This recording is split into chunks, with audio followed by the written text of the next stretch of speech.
Olá, meus queridos irmãos, que a graça e a paz do Senhor Jesus sejam com todos vós. Eu sei que já tem um tempinho já que eu não posto vídeo nenhum aqui, mas graças a Deus não foi nada envolvendo a minha fé, não. Estamos firmes aí na luta e foi só mesmo algumas circunstâncias que estavam me impedindo, mas enfim, eu oro a Deus nesse dia, Senhor Deus Pai, vem aqui com a tua mão poderosa, instrua-nos, Senhor, através da tua palavra, nos capacita, nos fortaleça, ó Espírito Santo, nos dê entendimento acerca de tudo que está sendo realizado nos nossos dias e que nós venhamos a colaborar contigo, ó Senhor, para que o teu reino avance através das nossas vidas. Cada um de vocês aí seja abençoado no santo nome de Jesus. Irmãos, a palavra que eu gostaria de compartilhar com vocês nesse dia está lá no livro de Romanos, no capítulo 8, a partir do verso 37, que nos diz o seguinte: a palavra do Senhor. Mas, em todas essas coisas, somos mais do que vencedores por aquele que nos amou. Porque estou certo de que nem a morte, nem a vida, nem os anjos, nem os principados, nem as potestades, nem o presente, nem o porvir, nem a altura, nem a profundidade, nem alguma outra coisa nos poderá separar do amor de Deus que está em Cristo Jesus, nosso Senhor. Meus queridos irmãos, o apóstolo Paulo é o autor da carta aos Romanos e ele vai nos instruir aqui nesse capítulo acerca do que tem poder sobre as nossas vidas, do que pode ou não nos condenar, vamos dizer assim, segundo as diretrizes aqui do que o apóstolo Paulo nos apresenta.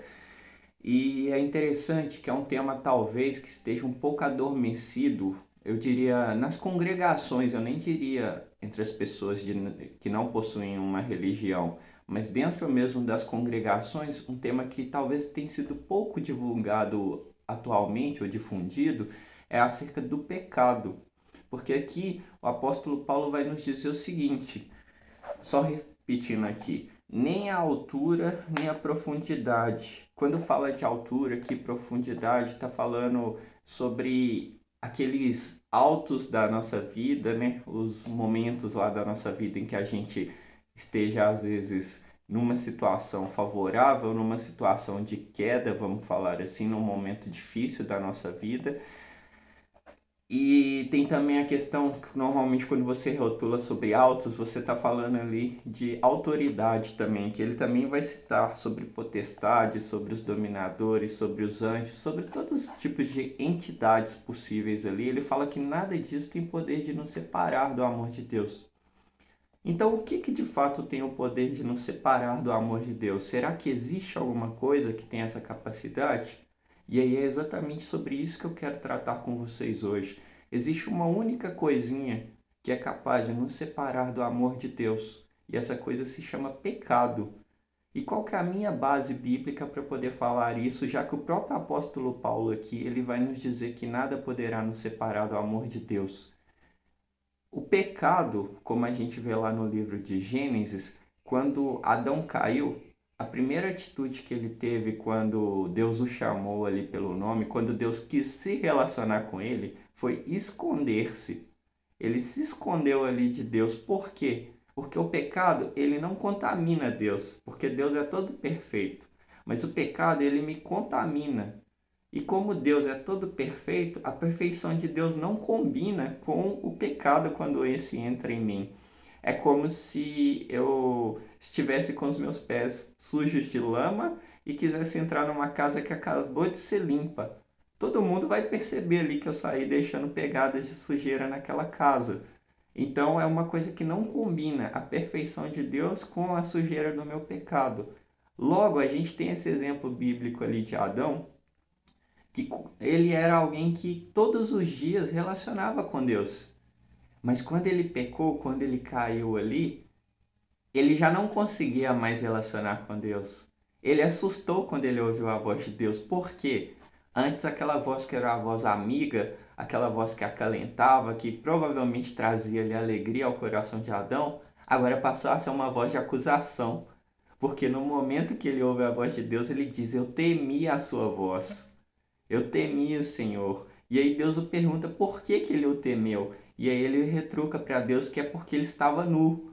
Aquela nudez ali, aquela simbologia daquela nudez ali, ela remete a aquele entendimento de que ele havia pecado, porque antes ele estava o tempo todo nu, mas ele não tinha a percepção disso. Mas a partir do momento ali que ele tomou a percepção daquilo, aquilo para ele passou a ser como pecado. E também é um pouco acerca disso que eu quero pincelar com vocês hoje, porque o que de fato vamos falar assim, a Bíblia traz para nós como pecado. A gente tem ali os 10 mandamentos que foram estabelecidos por Deus através da figura de Moisés. O humano ali, o homem, subiu a montanha e recebeu da divindade ali de Deus aqueles mandamentos ali para que aquele povo caminhasse conforme a vontade escrita de Deus. Mas o pecado em si, ele se resume a cumprir ou não cumprir os 10 mandamentos. Se você for analisar lá atrás, o primeiro pecado, o pecado de Adão, ele não tinha sido algo passado de forma escrita. Ele tinha sido algo passado de forma oral e interpretado. Como assim interpretado? Quando a serpente pergunta para Eva o que era o pecado, o que ela não deveria fazer, ela já tinha a interpretação dela, ela não estava mais tão fiel àquilo que Deus já havia de fato dito. A gente não sabe ali, como o texto é muito sucinto, a gente não sabe dizer ali se foi o próprio Deus que passou para Eva aquele mandamento ou se foi Adão. Mas o que a gente vê ali é que Eva já havia acrescentado algo sobre aquele mandamento, vamos falar assim, porque quando a serpente pergunta para ela, é verdade que Deus te disse que você não pode comer do fruto da árvore do conhecimento do bem e do mal? E ela retruca para a serpente: não, na verdade Deus falou que eu não posso nem tocar no fruto. Mas essa não era a ordem de Deus. A ordem de Deus era que ela não deveria comer do fruto. Ou seja, ela já tinha a interpretação dela ali acerca da lei do Senhor. E é interessante isso porque nós temos um filtro no nosso coração, nós temos um filtro ali na nossa mente, na nossa alma, quer seja o lado humano falando, quer seja o Espírito Santo, que muitas vezes ele nos instiga, ele nos acusa internamente para que haja em nós a correção, quer seja qualquer um desses dois, nós temos um cerne, um discernimento ali de quando a gente falha. E uma analogia muito interessante que o Espírito Santo compartilhou comigo, vamos imaginar o seguinte: se todas as vezes que eu fosse ali e pecasse, eu fosse ali e cometesse um ato, e tivesse o discernimento de que aquele ato ali foi um pecado, né? Crescesse uma espinha na minha face, ou no meu rosto, ali numa área visível do meu corpo, e a única forma de uma espinha aparecer no corpo fosse através do pecado, será que a gente ia andar na rua da mesma forma? Ou será que, já colocando para o outro lado, será que a gente pecaria da mesma forma? Porque imagina, se todas as vezes que você pecasse, você cometesse algo ali, aí já aparecesse um sinal visível, né? As pessoas iriam olhar para você ali e pensar: opa, peraí, aquele ali acabou de pecar. Ah lá, tem uma espinha nascendo bem no meio da testa dele, aquele ali acabou de tropeçar em alguma coisa. Acho que a nossa visão seria um pouquinho diferente de como a gente pecaria, querendo ou não, e também de a forma como a gente trataria os pecados. Eu admito, eu não estou aqui na condição de alguém melhor, superior do que ninguém, muito ao contrário, eu também tenho as mesmas lutas que a maioria de vocês que me assiste imagina aí tem, passo e enfrento os mesmos problemas, creio naquilo que a palavra do Senhor diz: resistir ao mal e ele fugirá de vós. Perdão, resistir ao diabo, sujeitai-vos a Deus, resistir ao diabo, e ele fugirá de vós. É essa palavra. Mas eu passo pelos mesmos dilemas que qualquer outro ser humano. Eu sou tentado em várias áreas da minha vida e tento resistir nessas áreas da minha vida, e admito, às vezes eu caio, infelizmente, mas o ponto aqui é que a gente tem que entender como que a gente está se relacionando hoje com Deus e como que a gente está se relacionando com o pecado. Será que a gente tem pecado deliberadamente? O que seria pecar deliberadamente? Será que eu vejo uma coisa, eu sei que aquilo ali é pecado e ainda assim eu vou lá e cometo? Por que eu tenho que ter essa análise na minha vida? Aqui a palavra nos diz que nada de fato pode nos separar do amor de Deus. Mas assim aos moldes do que aconteceu com Adão, eu tenho o direito de escolha. Eu posso escolher me separar do amor de Deus. Eu posso escolher afastar de Deus. Não uma escolha deliberada muitas vezes, mas é a escolha inversa. Ali ao Adão escolher pecar, ao Adão escolher comer o fruto, indiretamente ele escolheu se afastar de Deus. Por quê? Porque a condenação que traz você entrar na presença de Deus com um pecado, isso já te afasta por si só. E aí o ponto aqui que eu queria colocar é: quantas vezes a gente, não sei, eu vou supor que isso tenha acontecido já com algum de vocês. Quantas vezes a gente já não se deparou com aquela situação assim: ah, Deus, eu vou pecar, mas é só mais essa vez. Eu prometo que nunca mais eu vou fazer esse pecado aqui, mas só essa vez eu não vou resistir, Senhor. E aí aquilo acaba se tornando um ciclo vicioso. Por quê? Porque aquela mais uma vez que você pecou era exatamente aquela vez que você precisaria resistir para ganhar forças para lutar contra aquele pecado. Mas como você cedeu mais uma vez, agora talvez a coisa piorou assim 200%. Porque aquele pecado que antes ele te incomodava de tempos em tempos, agora ele passa a ser mais latente. Por quê? A roupa que eu visto, fazendo essa analogia aqui, a roupa que eu visto, ela fala muito de quem eu sou. Por exemplo, se você anda com um uniforme ali na rua, alguém vai bater o olho em você e vai imaginar, ah, fulano de tal trabalha em tal empresa, porque ele está uniformizado. Aquilo ali não significa de fato que eu trabalho naquela empresa, mas aquilo ali traz um indício da possibilidade de que eu trabalhe. E o que que isso tem a ver com a situação anterior? Aquilo que eu me relaciono ali com uma certa continuidade, aquilo vai definindo a minha imagem. Se eu coloco para mim que eu não tenho capacidade de resistir ao pecado, se eu coloco para mim, ah, mas vai ser só mais essa vez, eu vou sempre procrastinar, eu vou sempre estar escorregando nas mesmas falhas e vou estar sempre justificando com as mesmas coisas. Agora, a partir do momento que eu falo, não, acabou, eu não dou mais brecha, não dou mais espaço para esse pecado na minha vida, não é que a luta vai deixar de existir, a luta vai permanecer, mas a minha decisão vai ser assim, por exemplo, poxa, já tem um ano que eu estou resistindo a esse pecado, por que que justo agora eu vou abrir mão? Já tem 2 anos que eu estou resistindo a esse pecado, por que que justo agora eu vou abrir mão? Já tem 10 anos que eu estou resistindo a esse pecado, por que que justo agora eu vou abrir mão? Então a sua percepção passa a ser diferente. É muito assim, que nem uma pessoa que está numa dieta ali, está num regime. Se ela come hoje o pudim, falando assim, ah não, nunca mais vou comer pudim na vida. Só hoje. Hoje é a minha despedida. Muito provavelmente semana que vem, quando vier a tentação de novo, ela vai ficar lembrando do pudim e vai falar assim, ah, quer saber? Eu comi semana passada mesmo, então agora é azar, não vou mais me dedicar a essa dieta aqui não, que eu sei que eu sou fraco, eu não vou resistir mesmo, então vou lá e vou meter a cara no pudim de novo. E assim se faz também com o nosso pecado. Aquilo que a gente habitua, acostuma a usar, aquilo ali vai falar para os outros quem a gente é, mas também vai falar para nós mesmos quem nós somos. E se atendo aqui à palavra, então o que nos separará de fato do amor de Deus? A resposta aqui seria nós mesmos. À medida que nós pecamos, nós vamos nos separando do amor de Deus. E sabe, uma outra analogia também muito interessante, por que que isso acontece? Por que que nós nos separamos do amor de Deus através do pecado? Quando nós pecamos, nós vamos nos afastando do amor de Deus. Uma analogia que o Espírito Santo também compartilhou comigo que é bem interessante, vocês podem pesquisar acerca disso. Por que que os insetos, eles vão em direção à luz?